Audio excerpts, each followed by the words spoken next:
Muitíssimo bom dia, caríssimos ouvintes da Rádio 96. Mais um belo programa Saúde e Evidência. E hoje o tema era um tema, Ângelo, que eu já queria estar falando há muito tempo e veio a calhar agora na época de política, né? Esses negócios todos.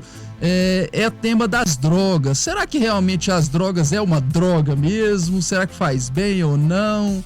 Ou que esse negócio de política é melhor usar a droga para esquecer o que está acontecendo? É lógico que a gente vai fazer o oposto, não fazer apologia ao uso, e sim ao contra-uso. Mas hoje é um caríssimo irmão aqui, já veio, e na época que ele veio, viu, Anjo, teve uma audiência boa aqui, até que até hoje a entrevista tá gravada no YouTube, no Minha 96, né? Minha 96, lá no YouTube. Foi tema massa. É o Dr. Gabriel Lara Vasques. Ele é formado pela UFG, fez a residência em neurologia, ele é neurologista clínico também pela UFG, lá no Hospital das Clínicas, e ainda fez um fellow em epilepsia, neurofisiologia clínica pelo Instituto de Neurologia de Goiânia. E há um tempo atrás, na nossa primeira entrevista, né, Gabriel, a gente conversando, falando sobre cannabis, o uso farmacêutico, o uso da cannabis para algumas doenças neurológicas, né? E eu sempre tive vontade de encontrar um colega que tivesse um domínio maior sobre as drogas. Aí eu mandei mensagem pro Gabriel. Gabriel, e aí? É um tema que você acha legal? Falou, eu pego direto aqui no consultório. Falei, pronto, encontrei o cara. Então hoje nós vamos falar sobre as drogas, lícitas e ilícitas também, né, Gabriel? Gabriel, seja bem-vindo e muitíssimo obrigado pela sua volta aqui. Muito obrigado, doutor Gilberto. É um prazer muito grande estar participando mais uma vez aqui do programa. Desfruta de excelente audiência. E importantíssimo, né, relevante esse tema, né, que a gente tem que abordar para instruir, né, para educar a população. E agradeço realmente o convite aí e cumprimento aos ouvintes que possamos ter uma boa entrevista. Ô Gabriel, e a primeira dúvida é o seguinte, igual eu falei aqui agora, realmente existe algumas indicações para o consumo de algumas drogas? E realmente que droga é essa que existe? E eu posso, se você falar, não, olha, fumar maconha é bom porque eu tô fazendo tratamento de câncer e eu tenho náusea, o cara vai lá e fuma maconha melhor. Então, liberou geral ou não? Como que é isso? Porque às vezes, eu vou te falar um negócio que aconteceu, eu fiquei assustado e fiquei abismado. Eu fui atender uma paciente, não, uma criança de 8 anos de idade, Gabriel, 8 anos. E essa criança, ela tem um autismo leve. Eu não entendo, mas foi o que a mãe falou, é um autismo leve. Tava tratando aqui com uma excelente neuropediatra aqui e ela soube de um médico, um clínico em Goiânia, que tem um filho que tem autismo e fez um tratamento alternativo que ajudou bastante, porque o menino era muito agitado, né? E ela foi levar o filho de 8 anos lá. Foi retirado todos os tratamentos farmacológicos, você vai comprar em farmácia normal, e passou derivado da maconha para ele. Eu falei, caramba, mas 8 anos? Aí eu falei para ela, olha, eu não entendo disso, mas assim, o seu médico, o neurologista, a neuro que seja, ele viu isso aí? Falou, olha, ela viu, falou que não seria o ideal, mas só que doutor, ele tá tão calminho, achou que ele ficou bem agora. Aí eu fiquei assustado, porque assim, realmente, o tratamento é esse mesmo? Eu não entendo, agora eu tô com pergunta como leigo, né? Muito bem, essa pergunta é excelente, né, porque a história das descobertas científicas, não só na área da medicina, no âmbito científico, de uma forma geral, na humanidade, ela é repleta de surpresas, né? E de certezas que são variáveis. Assim é a ciência, né? Então, se a gente for observar, talvez nenhuma dessas medicações, que hoje podem ser usadas como medicações, vamos dizer substâncias, foram desenvolvidas no intuito de trazer prejuízo, né? Muitas vezes elas foram desenvolvidas no intuito ali de trazer benefício. E ao longo do tempo foi se observando possíveis malefícios, mas muitas vezes o uso indiscriminado, o uso excessivo, o uso, entre aspas, recreativo, né? Eu sou extremamente crítico a essa palavra, trouxeram, né, para o uso dessas substâncias malefícios muitas vezes irreversíveis, que é o que a gente chama de dependência química, né? Então, essa mudança entre algo que é um malefício e se transforma em um benefício, isso é extremamente comum e vice-versa. Ao ponto que, se a gente for pegar, por exemplo, né? Então você está mencionando aí sobre a cannabis. Cannabis é uma planta, né? Assim como outras plantas, assim como a gente tem N medicações, né? Substâncias farmacológicas que são advindas também de plantas, né? De outras, de derivados naturais, digamos assim. E dentro dessa planta, a gente tem os chamados canabinoides, né? Então, essas substâncias, existem vários canabinoides na maconha em si, na cannabis.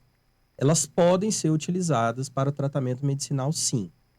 O que há, e a gente até já comentou sobre isso naquela outra oportunidade, é uma espetacularização desse uso, em que muitas vezes os carros estão passando na frente dos bois. Canabidiol, né, é uma opção terapêutica para várias situações, não só dentro da neurologia. Olha aí, que bom. Né? A gente já comentou, né, na outra entrevista, mas existe o uso para o tratamento da epilepsia, que é onde a gente tem estudos mais robustos, né, no tratamento de algumas epilepsias refratárias, principalmente encefalopatias epiléticas, como a epilepsia síndrome de Dravet. Mas a gente tem uso do CBD hoje para tratamento de dor crônica, para tratamento de sintomas de comorbidades aí de outras doenças, como doença de Alzheimer, doença de Parkinson e outras, né? Fibromialgia. Mas ainda a gente precisa de estudos robustos. O médico, ele não pode se dar ao luxo de não adotar uma conduta anticientífica. E é o que a gente vê, muitas vezes, o paciente nessa ânsia, né, de querer melhorar, querer que o seu parente ali melhore do seu problema, infelizmente, ele acaba tentando aí forçar uma situação que muitas vezes coloca o profissional numa situação difícil. E a gente vê exatamente isso com o canabidiol, né? Falando especificamente do canabidiol. Até da outra vez a gente brincou, né? Se o CBD fosse extraído do maracujá, do chuchu, ninguém tava falando sobre isso. Mas como ele é extraído da cannabis, então tem essa celeuma toda. E a cannabis é a maconha, o que a gente fala, a maconha né? em si, né? É o nome científico da planta. Bom, então assim, o uso medicinal, ele pode ser utilizado, ele está sendo utilizado, e tem vários estudos em andamento. Olha aí. Recentemente teve uma reportagem no jornal O Globo sobre uma possível reversão de sintomas da doença de Alzheimer com o uso do CBD. Que isso? Você imagina a celeuma que isso não virou nos consultórios. Nossa. E paciente ligando e querendo abandonar o tratamento primário para poder usar só CBD e tudo. E isso forçou, obviamente, a Academia Brasileira de Neurologia a soltar uma nota técnica, uma explicação para isso. Então, não existe estudo científico de peso mostrando que o canabidiol, o THC ou qualquer outro canabinoide da maconha mude, né, ou cure a doença de Alzheimer. Isso, infelizmente, ainda não existe. Se isso mudar daqui a um tempo, todos nós comemoraremos bastante. Justamente. Né? O que a gente quer é isso. Mas o médico, como eu disse, ele não pode se furtar a adotar, né, a conduta científica. Ele precisa de usar o que é ciência. Então, e aí essa palavra ficou bastante em moda, né? É a ciência nessa pandemia, né? Você ouvindo isso na boca de muita gente leiga. Né? Então, se vocês querem ciência para isso é ensaio clínico randomizado. Esse é o estudo de maior peso científico. A gente ainda não tem ensaios clínicos de robustez, mostrando efetividade, que possa mudar protocolo de tratamento. Então, isso é muito importante que as pessoas saibam. Mesmo assim, o uso está proscrito? Absolutamente não. Né? A gente pode utilizar como uma opção em controle de sintomas, por exemplo, comportamentais. Funciona para todo mundo? Não. Nenhuma medicação funciona para todo mundo. Justamente. Né? O tratamento farmacológico ele é extremamente individualizado. Não adianta nada eu propor para o paciente um tratamento em que aquela substância funcione para 1000 pessoas e para ele não dar certo, ele não vai querer saber. Então, nós precisamos de cautela. Acho que essa é a palavra certa, cautela. É não subestimar e nem superestimar esse tratamento, né? Assim como a medicina mostrou ao longo dos anos aí diversas substâncias que em algum momento estavam ali no limbo e hoje são utilizadas como tratamento de primeira linha. Em se comprovando que o CBD pode reverter ou mudar o curso de determinada doença, eu vou ser o primeiro a prescrever como droga de primeira escolha.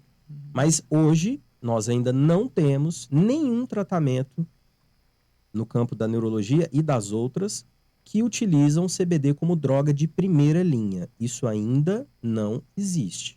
Então, uma coisa só para entender. Isso não é o indicado, é contraindicado. Eu abandonar todo o meu tratamento primário, você foi lá no seu consultório, você passou todo o tratamento para epilepsia ou para qualquer outra doença que seja, abandonar ele para entrar com canabidiol. Não é o indicado isso, né? Isso é temerário. Essa é a palavra certa, né?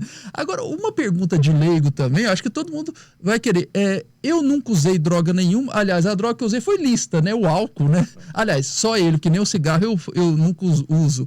Mas eu sei que a maconha em si, ela é capaz de aumentar a fome. A pessoa come isso, fala a famosa larica. Sim. Existe algum estudo, até se em alguma oportunidade você já prescreveu, igual na epilepsia refratária, o tratamento tradicional, do paciente evolui com ganho de peso? Por que eu estou perguntando isso? Porque agora eu vou puxar sardinha para o meu lado. Recentemente nós tivemos aí o Dia de Combate à Obesidade. O Brasil é o 5º maior do mundo em obesos. E a obesidade é um dos grandes fatores de risco para o desenvolvimento de doenças cardiovasculares. Então, cérebro vascular. O cérebro vascular aí. Então o nosso medo é o seguinte, eu tacar canabidiol no paciente, dar aquela larica, comer igual um condenado, ganhar muito peso e desenvolver outras doenças, né? Essa pergunta é interessante também, porque a gente precisa desmistificar algumas coisas. Ah, tá, vamos lá. O CBD, ele não é psicoativo. Ah, tá. Então, assim, saber. você pode tomar 2 litros de CBD, porque assim, a disponibilidade hoje da medicação é em óleo, né? Você pode tomar 2 litros daquilo que você não vai ficar chapado, não vai ficar doidão. Ele ele é um canabinoide sem a psicoatividade. O que dá esse efeito psicoativo é o THC, que é um outro tipo de canabinoide que tem na maconha. Então, esse sim pode dar efeitos, e aí, muitas vezes, existe a formulação CBD mais THC para uma determinada situação, que tem que ser utilizado, e caso o paciente tenha alguns efeitos adversos, né, principalmente ligados a síndromes psicóticas até, tem que ser retirado. Agora, esse uso para aumento aí do apetite e, consequentemente, um ganho de peso necessário, a gente observa isso muito frequente nos pacientes oncológicos, né? O paciente ali que está fazendo um tratamento de câncer, está caquético, né? Está consumido, uma opção, usar um THC puro, às vezes até, para o aumento ali do apetite, o paciente conseguir ganhar peso. Mas isso não é o santo graal. Isso. Né?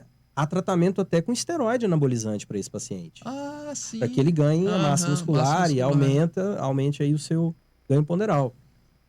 Então, assim, a gente precisa ter esse equilíbrio, né? E colocar CBD, THC, que seja, na balança e entender que ele é uma alternativa, ele não é a alternativa. E a gente tem aí uma série de opções terapêuticas e até o momento tem nível de superioridade muito maior do que CBD, THC ou as combinações dessas substâncias. E, Gabriel, já existem estudos, mesmo os não randomizados, até para a gente entender, a longo prazo, de pacientes que faz uso, mesmo que seja só o CDB, sem o THC, né? THC. Os estudos de prováveis efeitos adversos, por exemplo, o que vai acontecer nessa criança de 8 anos que durante 10, 20 anos usando o canabidiol com ela? Será que vai alterar a cognição, reflexo ou alguma área na memória? Existe algo, nem que seja um estudo observacional, para a gente entender o que pode acontecer a longo prazo? Os estudos que são feitos até agora, alguns até com ensaios clínicos, mas às vezes com um N muito pequeno, né, então essa crítica, mostram já possíveis efeitos adversos, que devem ser acompanhados pelo profissional e ele, se julgar necessário, diminuir dose ou às vezes suspender. Então a gente pode ter processos alérgicos, a gente pode ter alterações de comportamento, pode ter o que a gente chama de efeito paradoxal. Às vezes você quer dar aquela medicação para o paciente ficar mais calmo, ele fica muito mais agitado. Isso pode acontecer. Alterações psiquiátricas, né, também são frequentes no uso, principalmente quando tem mais com associação do THC junto do CBD. Então, isso ainda é algo que tem se observado, né? Todos os estudos eles vão relatando esses efeitos, isso já é passado em bula quando você consegue. Essas medicações, é importante a gente falar, existe um laboratório nacional que consegue sintetizar já o CBD aqui, num custo obviamente muito alto. Isso é muito importante a gente falar também, que as pessoas acham que, nossa, beleza, agora tá ótimo, vou tomar isso, vai melhorar, e na hora que ela vê lá, o medicamento custa R$2.000, R$3.000, uma caixa. Então isso não é para todo mundo, né? E a maioria deles são importados. Então, existe todo um processo. Tem muito laboratório americano, principalmente ali da Costa Oeste, Califórnia, que sintetiza, né, o óleo. E isso é mandado. Então, assim, os representantes desses laboratórios, eles fazem essa parte burocrática, né? Mas eles têm que ter indicação médica. Hoje em dia, não precisa mais ser um neurologista ou um psiquiatra para prescrever. Qualquer médico pode prescrever. A gente viu até algumas aberrações de outros profissionais não médicos prescrevendo isso, né? Nossa Senhora. Virou realmente um grande negócio. E a gente sabe que isso é um negócio bilionário, né? Essa questão medicinal da cannabis é um negócio bilionário. Então, você tem uma série de interesses dentro disso aí também. Então, a gente precisa ter cuidado, ter parcimônia. Agora, uma dúvida, na prática do dia a dia mesmo, até a sua prática clínica...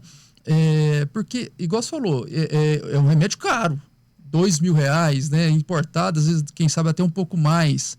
Mas corre o risco de um desavisado igual eu, que eu achava que a maconha e canabidiol era quase que a mesma coisa, né? R$2.000, eu vou ali na boca de fumo, compro como é que é? O cigarro da maconha, né? Baseado. E o baseado, e todo dia eu vou pitar umzinho daquele lá. Não corre risco do pessoal confundir isso, igual eu confundi aqui agora, e querer aumentar o consumo de droga mesmo, da maconha, e complicar a vida do pessoal? Doutor Gilberto, isso é um grande problema que tem acontecido. Porque andam correndo demandas judiciais para que pessoas plantem a maconha, né, in natura mesmo. Que isso, para poder fazer o consumo medicinal. Olha, eu sou extremamente crítico em relação a isso, porque a gente entra num processo em que como que a gente vai garantir segurança, como que vai ser confeccionada essa medicação, né? E muitas vezes a gente vê que isso talvez seja uma desculpa para não o paciente em si. Eu já tive situações em que realmente eu vi que tinham pessoas, terceiros ali, querendo obter algum ganho em relação à doença do paciente. Para fazer uso recreativo. Sim, sim. Quem sabe para usar como um tráfico, né? Isso pode acontecer. Então, assim, a gente tem que ter muito cuidado. Se já existe a droga sintética, para que você vai plantar? Daqui uns dias as pessoas vão querer plantar papoula para produzir opioide. É um absurdo isso, na minha opinião. Justamente. Então, assim, o preço realmente, como a gente falou, é um fator limitante, mas muitas pessoas conseguem na justiça, acionando o Ministério Público até para que o paciente tenha acesso e melhore. E tem pessoas usando, melhorando. A gente tem que ser honesto em relação a isso. Na minha área, na epilepsia, a gente tem o CBD como um aliado aí, como eu falei, de algumas epilepsias graves, refratárias, em que a gente vê a medicação funcionando muito bem. Né? Funciona para todo mundo? Obviamente não. Né? Tem fármacos antiepiléticos melhores que o CBD? Com certeza. Com certeza. E a epilepsia é uma doença muito melindrosa, ela nunca é igual para todo mundo, existem várias formas de epilepsia, e a gente sabe que aí mais ou menos 30% dos pacientes que são epiléticos acabam tendo uma epilepsia refratária, em que ele vai precisar de usar 2 ou mais fármacos em doses ajustadas para ter controle da doença. Então, assim, resumindo, é um aliado, E a gente tem que tomar muito cuidado com essa questão de, eu quero uma autorização para plantar porque eu vou fazer a minha. Isso. Isso tem que ter muito cuidado, na minha opinião. Então aí vem até essa pergunta, porque daqui a pouco, não, eu vou querer autorização para plantar a folha da cocaína para eu poder. Ou seja, não confundir a droga de efeito terapêutico e efeito de lazer, né? Mas aí vem essa pergunta que eu vou te fazer agora, mas eu vou pedir para você responder daqui a pouquinho no próximo bloco. A pergunta é o seguinte: nós falamos da importância da adequada prescrição do canabidiol. Canabidiol ele é até um derivado da maconha, mas não é a mesma coisa que a maconha. Exato. Tudo bem, isso aí é importante. E agora, os efeitos maléficos da droga. Não o canabidiol, a maconha, que tem o canabidiol e o THC. Realmente, porque o que eu mais ouço, e colegas, até médicos, que faz o uso recreativo, falam, não, maconha não vicia, eu fumo só a hora que eu quero, o duro que eu quero fumar todo dia, né? Eu fumo todo dia, mas não sou viciado. Justamente.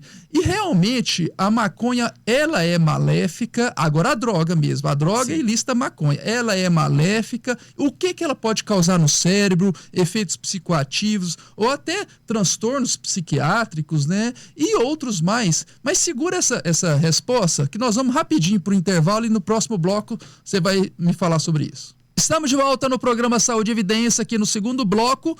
Hoje, para quem está pegando agora, Dr. Gabriel Vasques, neurologista, e hoje o tema é massa, falando sobre drogas, efeitos maléficos ou não. Então, a pergunta que eu fiz no bloco passado é o seguinte: realmente a maconha vicia? Ela faz mal, não faz? Fala aí, Gabriel. Se você me permite, eu quero colocar no âmbito geral todas as drogas, porque a maioria das substâncias, né, que são utilizadas como entorpecentes, elas vão agir de forma muito semelhante no cérebro.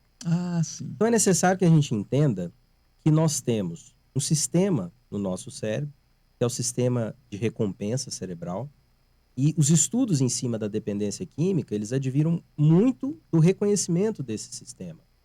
Tecnicamente falando, eu não vou explicar, porque o objetivo aqui não é esse, mas para que você que está ouvindo também entenda, nós temos um sistema no nosso cérebro em que, ao se utilizar determinada substância, essa substância ela gera uma sensação prazerosa e essa sensação prazerosa ela determina um comportamento.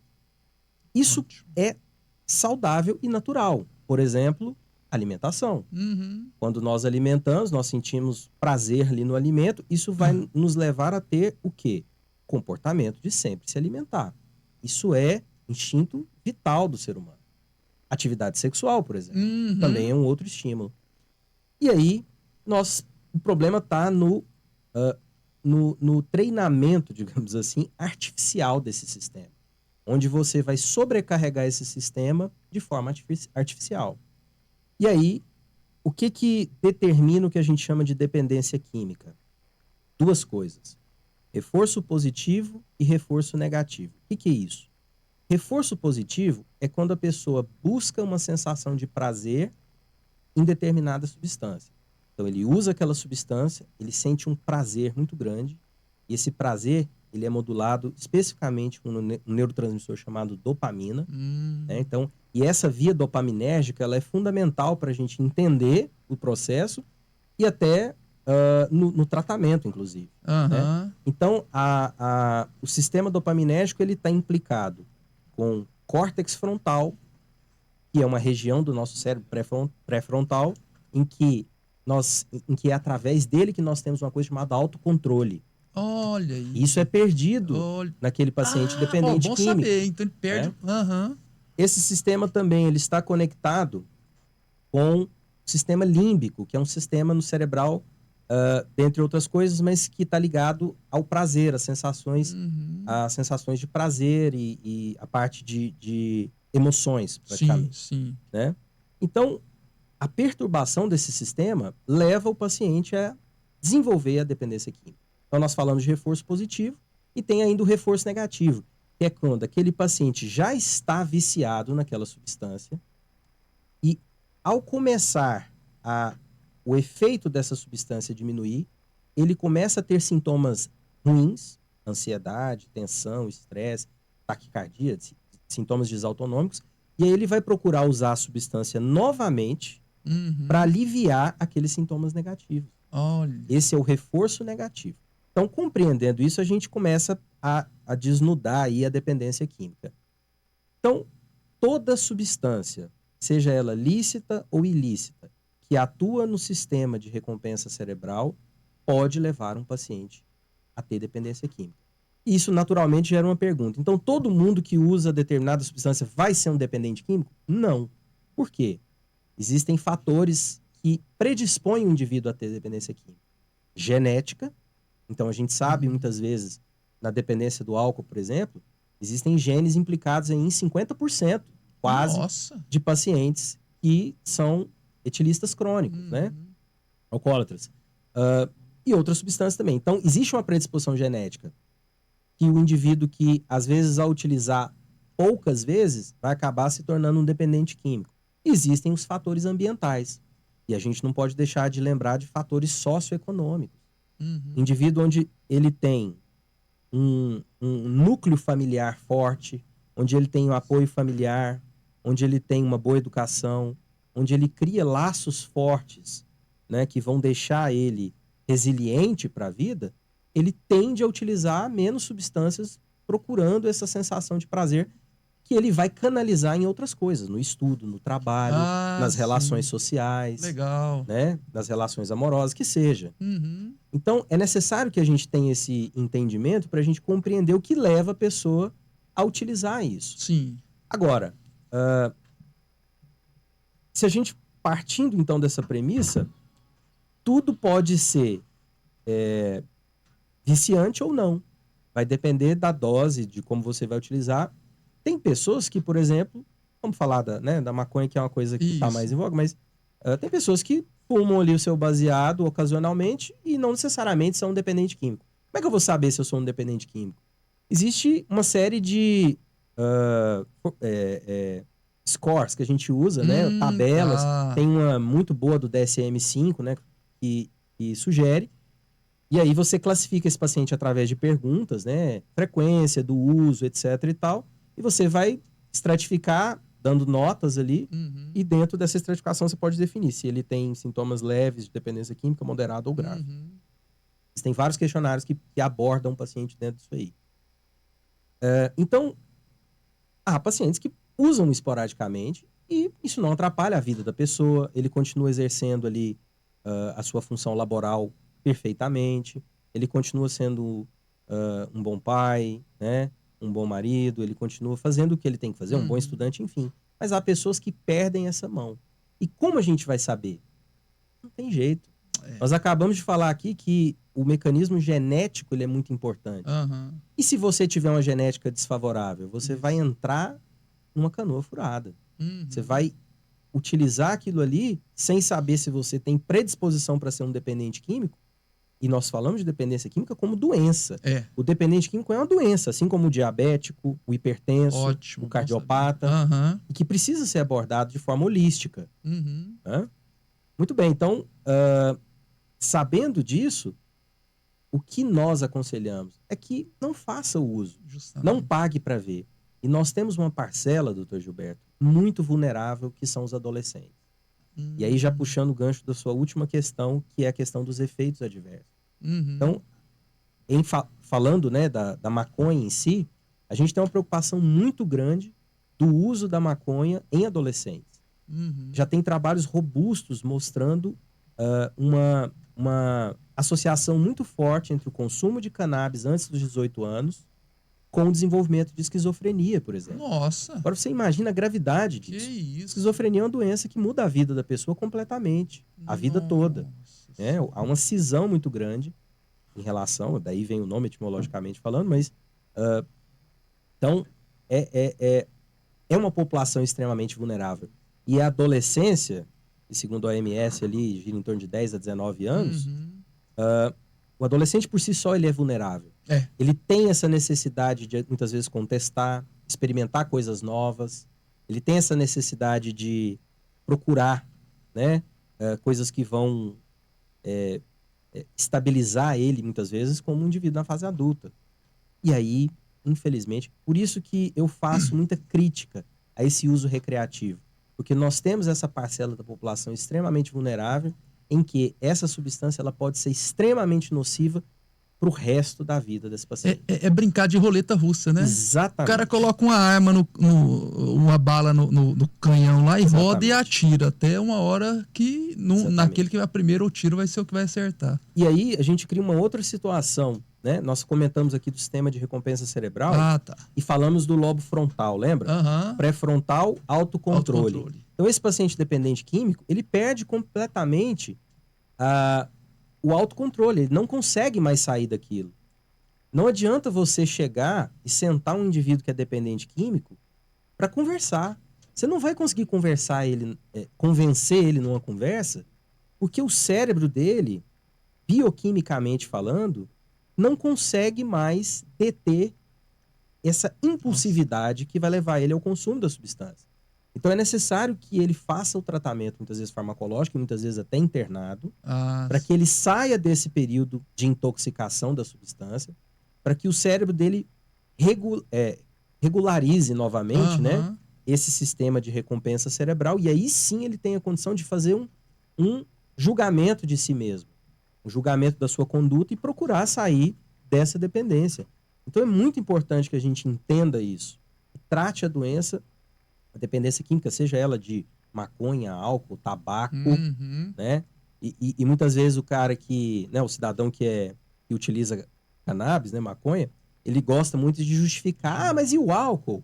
Muita gente morre mais, né, devido ao consumo do álcool. Mas e o tabaco? Sim, também são drogas lícitas no nosso país que também levam à dependência química e de uma forma avassaladora, muitas vezes. Sim. Mas uma coisa não justifica a outra, absolutamente. Concordo. Né? Então a gente não pode usar essa argumentação para liberar uma coisa. Há um tempo atrás eu atendi uma paciente que essa pergunta ela tem que fazer parte da anamnese médica. Sim. Mesmo que você, num primeiro momento, constranja um pouco o paciente, é necessário que você pergunte se ele tem o hábito de consumir alguma droga, seja lícita ou ilícita. A gente tem o hábito de mais de perguntar do álcool e do cigarro, né? Isso. E aí eu perguntei a esse paciente se ele utilizava tabaco e ele falou, não, o meu fumo é o fumo da paz. Olha aí. É o fumo do bem. Cigarrinho da paz. Então assim, já há uma solidificação dessa ideia equivocada de que a maconha é da paz. Não, é da planta, é natural. Poxa, veneno de cobra também é natural, né? Veneno de escorpião também é natural. Justamente. Então isso é um erro, é uma falácia. E a gente, como profissional de saúde, a gente precisa trazer essa informação para o paciente. E aí, conversando com esse paciente, ao final da consulta, ele falou, doutor, foi muito bom, eu não sabia dessas informações. Olha que legal. É interessante a gente ouvir isso, porque nós somos inundados por informação por conta disso aqui. Né? Isso. Eu costumo brincar com os alunos lá na faculdade, que eles são imperdoáveis. Mas eu não vi, eu não tenho um livro. Não. Isso é para nossa geração. Isso aí, que a gente tinha que ir para a biblioteca, reservar livro na biblioteca. Eu fiz isso muito na biblioteca da UFG, onde eu formei. Não tinha condição de ter acesso a todos os livros, então eu tinha que usar a biblioteca. Hoje não, né? Acho que do ponto de vista de informação, hoje, qualquer pessoa é imperdoável em relação a isso. Justamente. Mas, ao mesmo tempo que a gente tem uma abundância de informação, a gente tem pouco conhecimento. É verdade. E o profissional ele precisa induzir isso. É muito importante. Eu vou te fazer duas perguntas numa agora, mas porque tem tudo a ver. Vamos lá. A primeira é o seguinte. Você falou nesse autocontrole que vai perdendo o pré-frontal, depois o frontal. Então, a primeira, em relação à dependência. Vamos falar da cocaína, se a pessoa cheirava, eu não entendo de cocaína, eu não sei nem se o termo é correto, uma tira de cocaína por dia, pode ser que daqui um mês uma tira não vai causar aquela recompensa no cérebro dele, que vai liberar a dopamina, que é a droga da felicidade. Então, só com uma tira eu não tô ficando feliz igual era antes, eu vou ter que aumentar para 2 e cada vez mais. E engatando nessa pergunta, que você lidar muito com usuários, né? Como é que está a resposta ao tratamento de desintoxicação e não de cura da doença, porque essa doença não tem cura, é controle, mas de você abandonar o consumo. Tá difícil? Sim, então assim, veja, esse princípio que você mencionou é o princípio da esgotabilidade, né? Então, esse sistema de liberação de dopamina, e aqui a dopamina ela é essencial para nós em várias coisas, né? Seja nessa questão do controle, né, das sensações de prazer, levando a comportamentos, etc. E ela também tem uma função muito importante na motricidade. Por exemplo, a doença de Parkinson, a gente tem uma diminuição de dopamina. Só um exemplo. Então, esse reforço positivo, ou seja, essa sensação de prazer que a droga desencadeia nesse sistema de recompensa cerebral, ele vai se esgotando. Ou seja, o indivíduo, utilizando aquela mesma quantidade, ele não consegue mais ter o mesmo reforço positivo. Isso vai fazer com que ele use cada vez mais para ter o reforço positivo, ou seja, a sensação de prazer, e até para aliviar sintomas negativos. Então, ele, por exemplo, ele está ali num estado de depressão profunda, etc., ele vai cheirar uma carreira de pó, nome popular da cocaína, e aí uma carreira só para ele está começando a não funcionar. Então ele vai começar a aumentar essa quantidade, ou para ter a mesma sensação de prazer, ou para ter a mesma sensação de prazer, ou para aliviar o sintoma negativo já do consumo excessivo da substância. Então isso esse o ponto central da dependência química. É isso que faz com que a pessoa consuma cada vez mais aquela substância, e aí você vai perdendo os mecanismos de autocontrole, e isso vira um ciclo que o indivíduo não consegue sair mais sem ajuda. Isso. E com ajuda, como é que tá a resposta? Isso. Então, o tratamento em si não é medicamento apenas. Tá. Então a gente precisa de tratamento farmacológico para reequilibrar esse sistema. Isso é fato, né? Mas como nós falamos aqui, a abordagem ela tem que ser holística. Mas num primeiro momento, como eu disse, não tem como você conversar com um paciente que está dependente químico. Imagina um cidadão ali que está em abstinência, sudorese, pupila midriática, né, sistema adrenérgico dele totalmente ativado, e ele só está pensando uma coisa: a próxima pedra, a próxima carreira. Você está conversando com ele ali, ele não está nem prestando atenção no que você está falando. É impossível abordar um paciente dependente químico nesse estágio de toxicidade. Esse indivíduo precisa ser internado. Ele precisa sair da toxicidade dessa substância para que ele tenha condições de entender a situação em que ele se encontra. Isso leva, muitas vezes, doutor Gilberto, às internações compulsórias. Em que os familiares, eles não aguentam, eles não suportam mais aquela pessoa dentro de casa, né? E aí a gente tem sintomas muito perigosos, né? Da agressividade, sintomas psicóticos que podem levar esse indivíduo até a cometer crimes, como a gente vê isso, né? Homicídios, feminicídios, né? E aí a gente tem o álcool muito associado a isso aí, né? Agora, o tratamento, como eu disse, abordagem holística, abordagem farmacológica, nos casos de toxicidade, internação compulsória. E aí eu também quero fazer uma crítica, talvez eu até possa ser criticado nos comentários, mas houve um desmanche com a reforma psiquiátrica dos manicômios, né? Pois é. Hoje praticamente a gente não tem hospitais psiquiátricos assim trabalhando, até porque o SUS perdeu muitos leitos psiquiátricos ao longo dos anos. E como que você faz com um paciente desse? É impossível tratar esse paciente no ambulatório, muitas vezes. Nossa. Em que ele está completamente desarranjado, ele está com sintomas psicóticos, esse paciente precisa ser internado. E muitas vezes ele vai ser internado na falha de local propício, ele vai ser internado com o seu paciente cardiopata, que está lá na enfermaria, né, com insuficiência cardíaca, por exemplo. Não tem cabimento. Eu já até peguei um caso desse, viu, Gabriel? Na época, internou esse paciente dependente lá do lado de um outro cardiopata. No descuido da enfermeira, o usuário entrou em surto, agrediu o outro que estava acamado, um vozinho, quase matou. Ele teve um traumatismo crânioencefálico gravíssimo. Eu soube que já teve caso até de assassinato, de matar, porque a pessoa perde a noção, né? Sim. Então, é igual você falou, a falta de um hospital especializado em tratar esses dependentes é muito grave, né? Sim.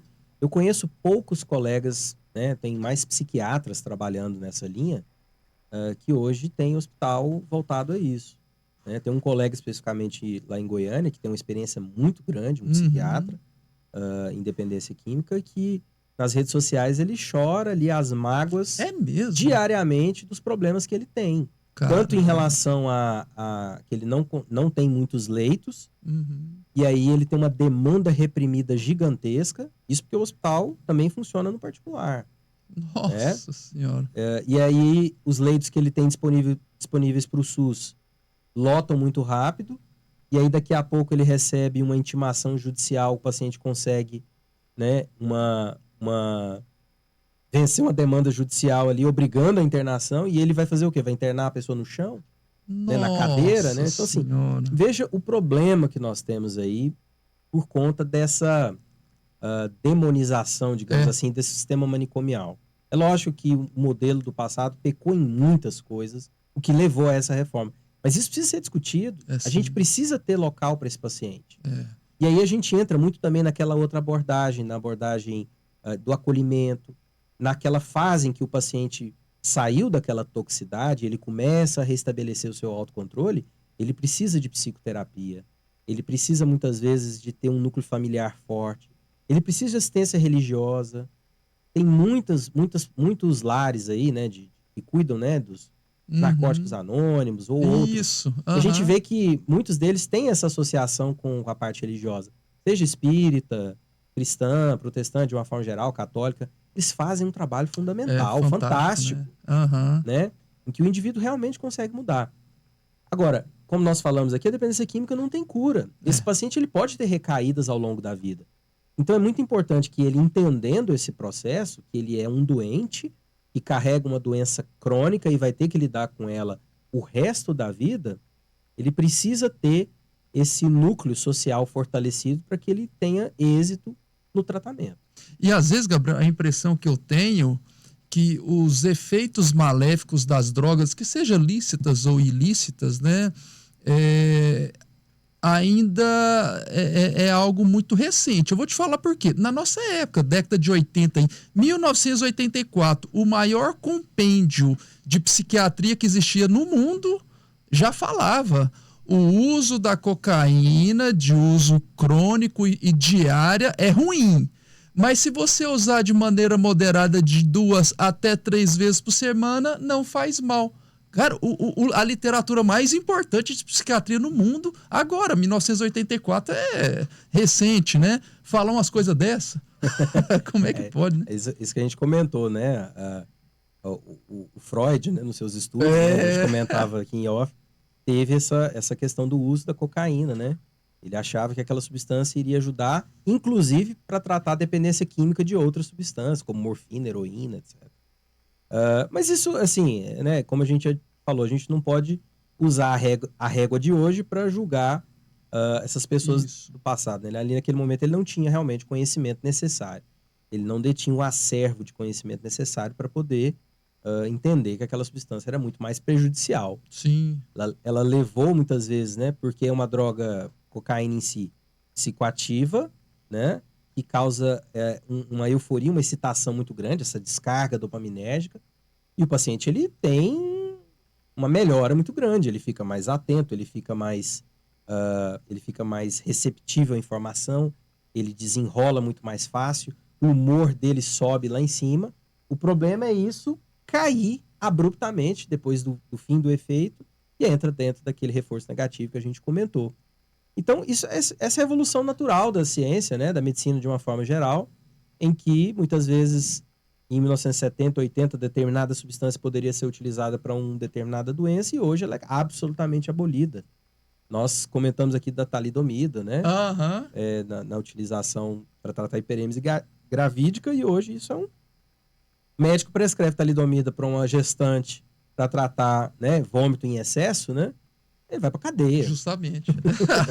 Existe os filhos da talidomida, né, sem os braços, aí é interessante. Exatamente. E uma coisa interessante que você falou, assim, da gravidade do vício, né? Eu li um estudo, cara, que coisa fantástica. Agora, mas isso foi o que você falou, a gente não pode usar a mesma régua, porque naquela época, eles não tinham os exames de imagem neurológica que você vê a alteração que a droga causa no cérebro de uma pessoa, né, ou a longo prazo. Eu vi um estudo tão interessante porque ele quis explicar o seguinte: o que leva um viciado, no caso, vamos falar da cocaína, a ficar trancado no quarto sozinho, cheirando cocaína, sendo que tem a mulher, o cara deve ter aquela mulherzona top, aquela paniquete, ou os amigos. Aí ele foi fazer um estudo sobre isso. Então eles conseguiram ver que a liberação de dopamina ou de qualquer outra substância de recompensa é tão grande que eles fizeram uma analogia com o casal praticando atividade sexual chegando ao orgasmo. Sim. Então, o meu orgasmo é cheirar cocaína. Pra que eu vou querer fazer sexo com a minha esposa ou com a minha namorada, mesmo que seja a mais linda do mundo? O meu orgasmo é cheirar cocaína. Aquilo lá que é o que me faz bem, né? É Exato. Impressionante o vício. Mas é porque entra dentro do princípio, né, da desestruturação do sistema de recompensa cerebral. Isso. Então, ou seja, ele viciou, né, esse sistema a um determinado estímulo. E aí não precisa ser só cocaína. Pode ser sexo. Uhum, pode ser masturbação. Né? A pessoa que é viciado nisso também tem esse sistema desajustado. Pode ser açúcar. Né? Tela de celular, né? Tela de celular. Rede social. O princípio é o mesmo. Olha. Então, tudo está implicado. Ou seja, um estímulo prazeroso que determinou um comportamento. Legal. Esse é o princípio.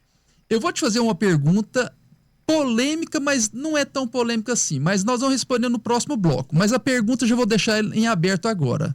Você falou algo que isso, para mim, é muito importante. Porque tem um estudo que foi realizado na década de 30, que está terminando agora, um estudo quase 100 anos de estudo em Harvard, que eles queriam determinar os componentes da felicidade. O que faz o cara levar a felicidade? E depois de 90 anos pesquisando, muitos já morreram, mas foi pesquisando, os pesquisadores foram morrendo e aparecendo novos. Eles falaram que o que traz a felicidade não é o excesso de dinheiro, não é a melhor mulher do mundo, não é nada disso. Isso aí ajuda. Mas o que traz felicidade são os vínculos afetivos que você constrói no decorrer da sua vida. Principalmente os vínculos primários, família, os melhores amigos, que hoje é tão difícil você ver melhores amigos, você vê na rede social. Tem a amizade virtual e a amizade de WhatsApp. Então, eles falaram que os vínculos afetivos que você constrói são os maiores determinantes da felicidade do ser humano. E você falou nisso, que uma maneira da gente prevenir o uso das drogas ou até ajudar no tratamento são os vínculos afetivos, Sim. família, tudo. Então a minha pergunta está voltada para isso e não para política. Mas nós estamos vivendo um ambiente de política onde tem essa dicotomização, esquerda e direita, onde um lado, que é da esquerda, defende um sistema de família que não é o tradicional, que a gente está acostumado, defende que tem aquele vínculo. A descriminalização de algumas drogas. E defende a descriminalização das drogas. Você acha que se de repente, realmente, esse sistema de governo que defende a disruptura da família e o acesso às drogas de maneira legal, pode ser algo muito grave para a gente em relação a tudo isso que a gente vem falando sobre a construção da felicidade, sobre a destruição do ser humano como um todo? Então segura essa pergunta, nós vamos rapidinho para o intervalo, no próximo bloco nós vamos falar sobre isso. Estamos de volta no programa Saúde e Evidência com a pergunta não tão polêmica, mas que envolve política. Sistema de política agora, direita e esquerda, um fala que a família tem que ser diferente do que há e liberar droga, liberar tudo, e o outro fala que não, independente de partidos. Mas, enfim, se o sistema que entrar na nossa próxima gestão de presidente defender a disruptura da família e o uso de drogas, o que você acha que vai ser o nosso futuro? Muito bem, essa pergunta, ela deixa a gente em cima do alvo. Bom, nós temos, obviamente, duas agendas, né, do ponto de vista político. Uma agenda progressista, né, esse nome progressista, né, em que se bate muito nessa tecla não só da descriminalização de algumas drogas, mas há polos dentro dessa agenda que são radicais, obviamente, a ponto de querer liberar qualquer tipo de substância. Existe a discussão, acho que fundamental e principal, está mais relacionada à maconha. Isso. As pessoas querem liberação do uso recreativo, uso medicinal já é liberado, né? Assim, com burocracia, a gente já comentou isso aqui, mas o uso recreativo no Brasil ainda é criminalizado, né? Ah, mas usar maconha é crime no Brasil? Sim, é crime, tá no Código Penal. Só que ninguém vai preso por consumir maconha. E você lembra um vídeo que apareceu, até te interrompendo, de um ministro do STF? Não, mas o cara ir lá cheirar um pouquinho, não pode criminalizar. Isso eu acho um absurdo. Isso vai ter que mudar, né? Obviamente. Agora, e a gente tem, né, uma outra agenda mais conservadora em que vai contra, né, essa liberação ao uso. Eu acho que eu quero me deter aqui mais a parte médica, Isso. a parte científica. Essa é a ideia. Porque a parte política, a gente vai acabar divagando em uma série de coisas aí que é um assunto extremamente complexo. Se reprime, se não reprime. Ah, mas um lado diz que mas a repressão durou esse tempo todo e não resolveu nada. Então, assim, a gente vai ouvir muito essa indagação e a gente vai ficar aí só na retórica, né? Um fala isso, outro fala aquilo e ninguém chega a consenso nenhum. Agora, do ponto de vista médico, isso é muito claro, doutor Gilberto. Nós estamos falando aqui sobre isso, né? Eu vejo com muito receio essa descriminalização, essa abertura, né? De drogas, digamos assim, iniciais como a maconha, colocando essa população, quero bater de novo na tecla do adolescente, extremamente vulnerável, né? E que nós vamos criar um problema para esse adolescente irreversível. Olha aí, irreversível. Ou seja, o que vai virar do ponto de vista de saúde pública um adolescente que estava na escola, tirando boas notas, que tinha um futuro intelectual de produção pessoal, profissional e para o país, dentro de uma doença psiquiátrica que ele não vai conseguir mais produzir quase nada, digamos justamente. Então, é justo nós deixarmos essa população vulnerável a esse ponto só para poder fazer o meu uso pessoal em paz e não ser incomodado? Ou seja, acho que entra muito no conceito de cidadania, né? Cidadania é também pensar numa coisa chamada coletividade. Muitas vezes eu abrir mão do meu direito para que eu tenha um bem comum.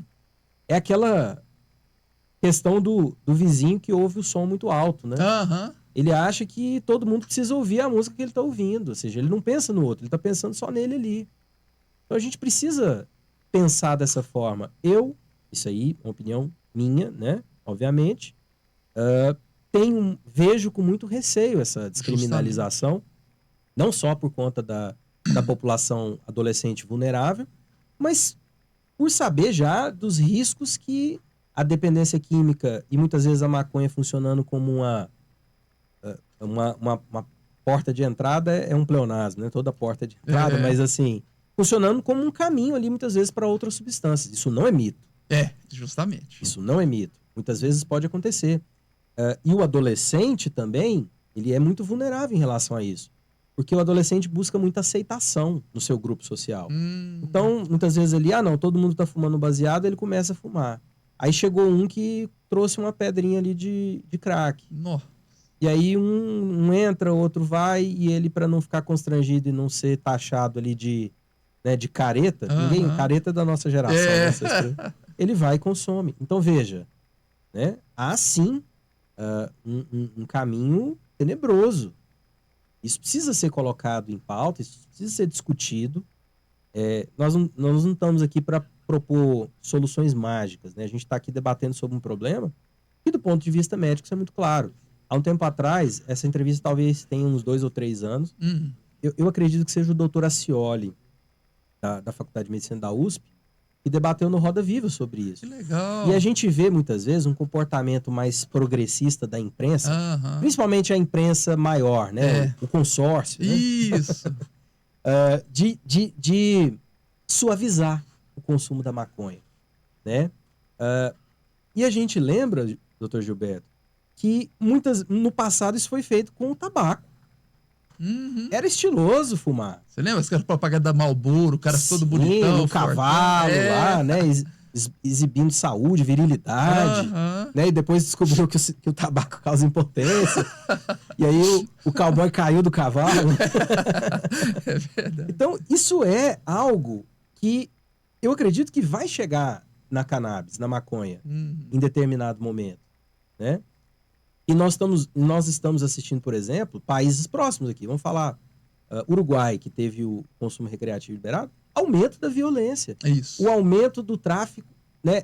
O tráfico não diminuiu no Uruguai. Olha. Isso é uma falácia. A gente tem relatos sobre isso, né?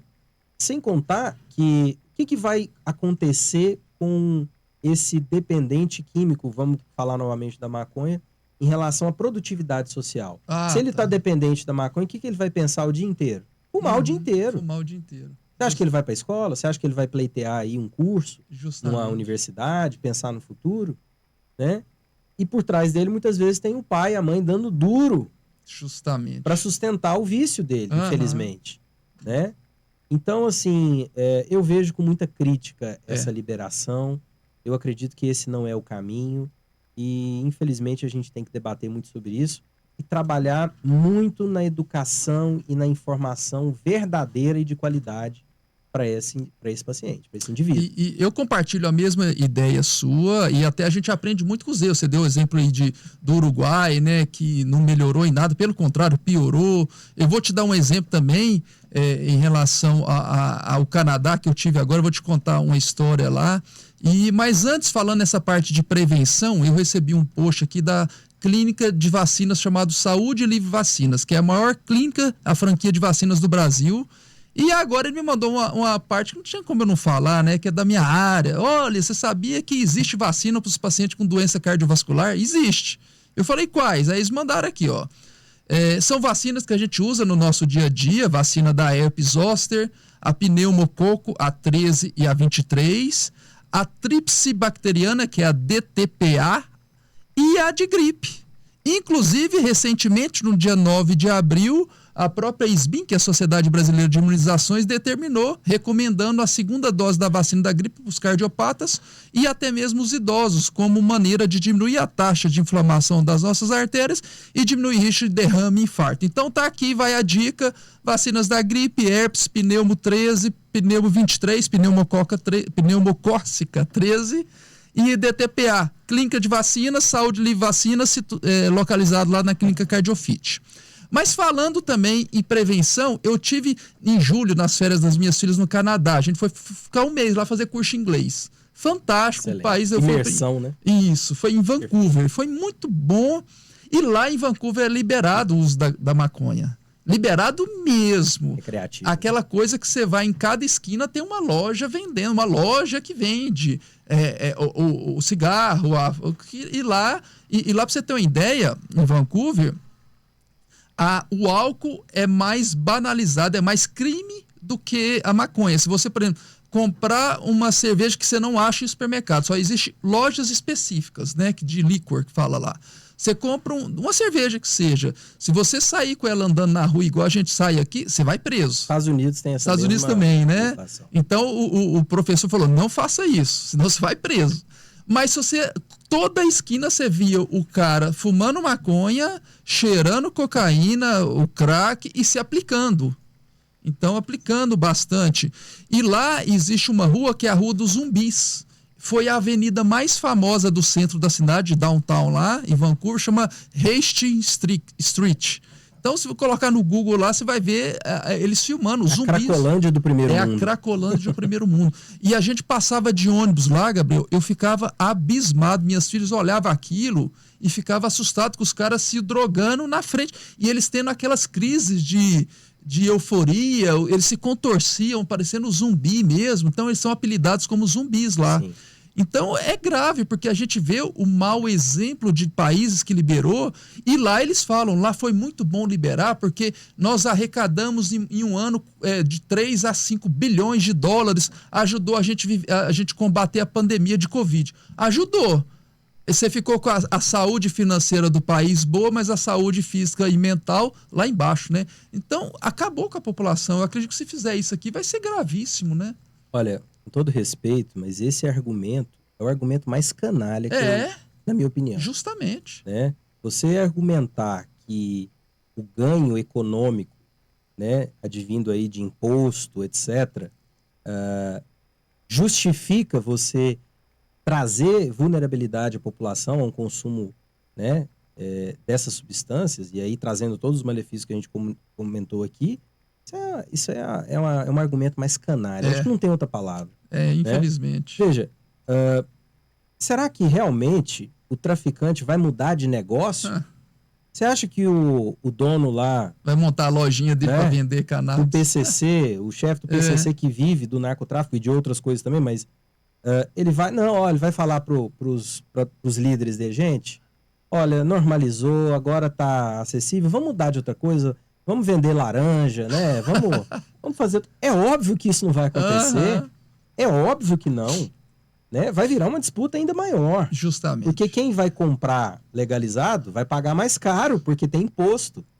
Vai acontecer com um cidadão, por exemplo, que antigamente, hoje com os streamings, né, caiu muita pirataria, mas antigamente ele comprava o CD pirata, o pendrive, né? Eu lembro. Nós comentávamos aqui do pendrive vermelho, né? Então, assim, muita gente vai recorrer ao que é mais barato, né? Como acontece, muitas vezes, né, com armas de fogo, por exemplo. Né? A pessoa que quer ter uma arma de fogo para cometer uma ilegalidade, um crime, ela não vai se registrar no clube de tiro, onde ela vai ter que dar lá o seu CPF, endereço, telefone, os dados todos. Isso né, não dá pra gente pensar dessa forma. Então, a ilegalidade vai continuar, o mercado vai continuar. Eu não vejo isso, eu não vejo esse comportamento. Esse Alice no País das Maravilhas depois da legalização. Concordo. Isso, ao meu ver, pelo menos até o momento, é uma falácia. Gabriel, gostei demais, cara. O tempo passou, eu tinha tanta pergunta, porque é um papo gostoso, rapaz. Sim. Um negócio bom de conversar e você fala muito bem. Fico muito grato por você ter vindo.